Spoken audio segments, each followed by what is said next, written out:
Pro Tools, Logic Pro, FL Studio. Mes 4 avantages préférés de Pro Tools. Une, c'est la facilité de voir vos pistes avec les effets, les pistes auxiliaires et les pistes de voix. Le deuxième avantage, c'est la facilité de voir vos groupes.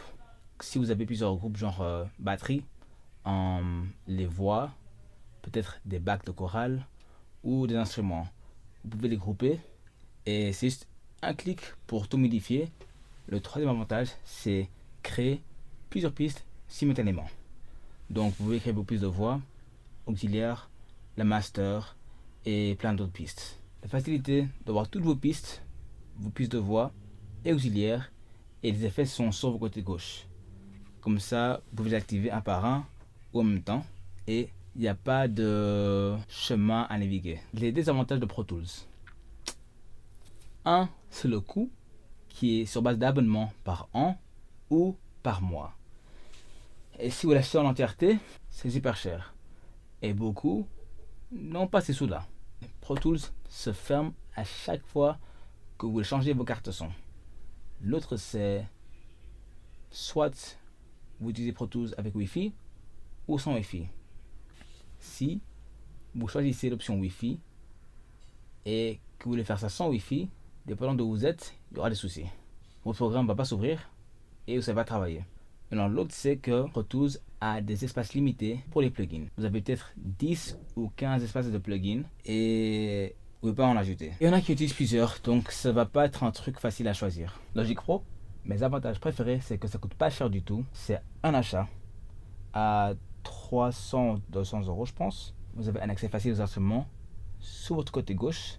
Un truc qui est cool, c'est que si vous chantez tout seul et vous n'avez pas utilisé votre téléphone, il y a à côté des notes à droite. C'est comme un notepad sur votre ordinateur. Vous avez un espace illimité pour les plugins à mettre, le plus possible que vous voulez. Avec Logic Pro, vous ne devez pas fermer le programme quand vous changez votre carte son. Ça, c'est très bien. Allez sur Sense ou Envoie, je pense, en français, et mettez peut-être la reverb ou n'importe quoi. Un truc qui est super magnifique, vous pouvez changer votre carte son et garder votre programme ouvert. Les quelques désavantages de Logic Pro. Si vous avez des groupes de voix, d'instruments, c'est dur à les manipuler un par un. C'est difficile de voir tous les plugins de vos voix en une fois. Soit vous allez dans le mixeur, ou sinon, soit il y a le i de votre clavier pour information, et vous avez une sélection qui s'affiche pour les informations de vos pistes. Mais ça prend du temps. Le pire de tous, c'est seulement pour Mac. FL Studio. Il est extrêmement facile de créer des prods grâce à la mise en place du logiciel. Il y a 4 blocs de 2 couleurs différentes, rouge et noir, ou peut-être bleu et vert si c'est customisé. Et ça permet de créer des beats en même pas 5 minutes. Il a une superbe qualité du son, surtout avant le mix. C'est très avantageux. Si vous n'aimez pas, mixez vos beats. Il a plein d'instruments et c'est très facile pour ajouter des samples de son. Pour FL Studio, c'est dur à manipuler à première vue parce qu'il y a tellement de pages différentes que ça donne des maux de tête. J'ai eu ça moi-même. C'est pas le plus facile pour enregistrer les voix à cause de la mise en place.